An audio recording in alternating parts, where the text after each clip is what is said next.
even with my eye operation, I think I can see better than the New York Times.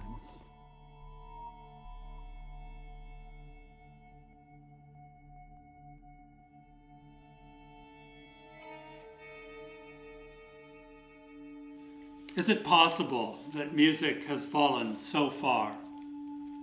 For years, I have been ostracized from the scene of respectable classical music.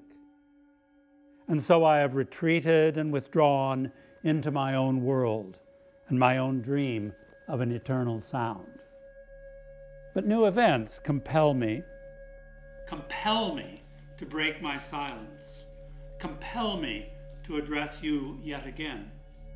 Compel me to break through the armor of self-deception that surrounds the life-denying and soul-sucking world that is classical music today.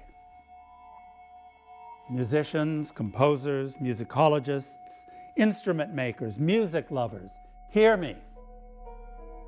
You are embarking on a path that will be the death of classical music itself.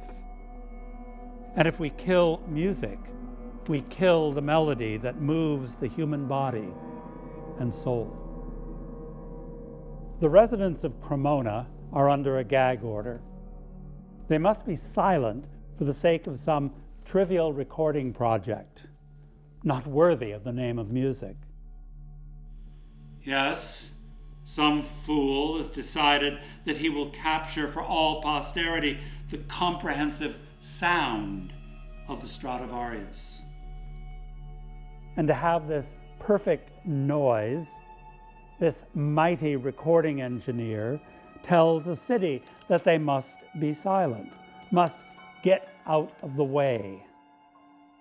Need I elaborate on the desolation of this musical solipsism, this insult to the creative soul, this abomination of the very nature of sound?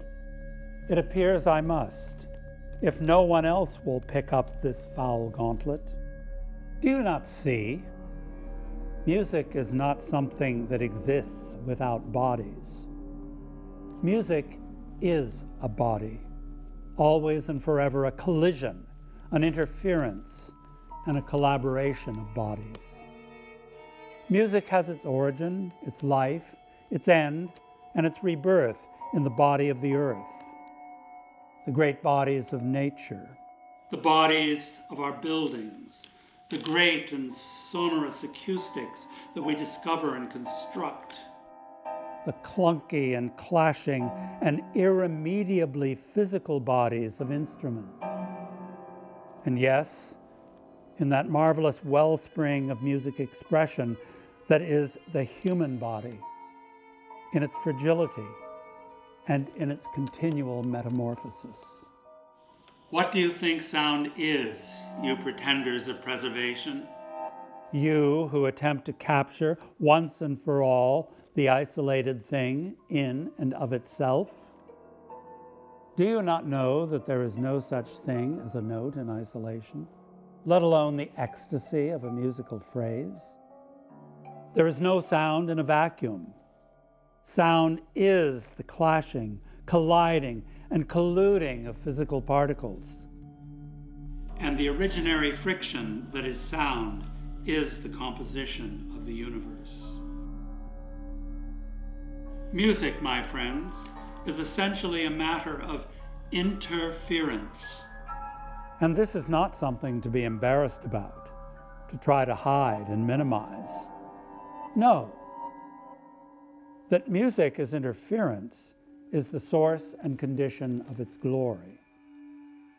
It is because music is part of the same physical fabric of our embodied souls that it is able to open us to the transcendent and transport us into the eternal. The musical vacuum you dream of, on the other hand, represents the black hole of the human soul. I will say it again. Music only ever exists in the world. This means that music is woven into our experience of it. Our response to music is part of the music itself. Music itself is from the beginning a response, which is why playing a piece of music well is always such a powerful experience, such a powerful way of entering into the music. Our dance to a tune weaves into that tune itself as embodied melodies meet and intertwine and ascend higher and higher in the embodied ecstasy of love. So I plead with you, do not take the city out of music. Do not take the human out of music. Do not take the melody out of music. Do not take the sound out of music. For then you take the life out of music as well. No amount of recording time can comprehensively capture an instrument, let alone replace it. Petrified scales and arpeggios, sitting lifeless in a vault, are incapable of participating in the ever-changing life of the timeless and timely music of the spirit. If we construct a picture of music as something that happens in pure space, out there, separate from us, isolated note by isolated note, then we cut out also the possibility of our joining with the music in our experience of it. Ultimately, we divorce ourselves from the possibility of making music at all. Human bodies that we are. Art, anxiously encased in glass. We fear that we might impact it, but if we cannot touch it, then how can it touch us? Culture preserved in an archive, subject to the objectifying gaze, a dead culture, all the easier to preserve, the death of music, the death of everything. Dissection works best on dead bodies. The city, the pasture, the town, the forest, a cry of fright, a moan of pleasure, a wail of grief, a child's laughter, hidden in a garden and revealed with birdsong. Here we find the lifeblood of music, engaging us, and we engage with it. Musical dialectics, endlessly responsive dance, the musical dance by which we enter into the heights and into the depths of reality. It is true, as T.S. Eliot has said, that humankind cannot bear very much reality. But this is not something to consign ourselves to. It is a challenge to endure more and more reality until the weight of it breaks open both body and soul to the aching beauty of existence. When we look for true music in the illusory quest for an objective sound that we might catalog, we renounce even that little bit of reality that we can bear. Considering the headlines and interest the Cremona project has generated, I fear that we are only too keen to turn away from the music that makes us human.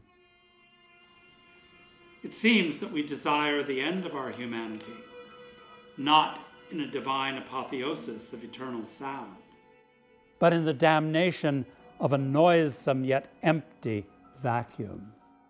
There is hope only if the work of eternal sound goes on. Forget my concert hall, you young musician. Find any way you can to weave yourself into this sound.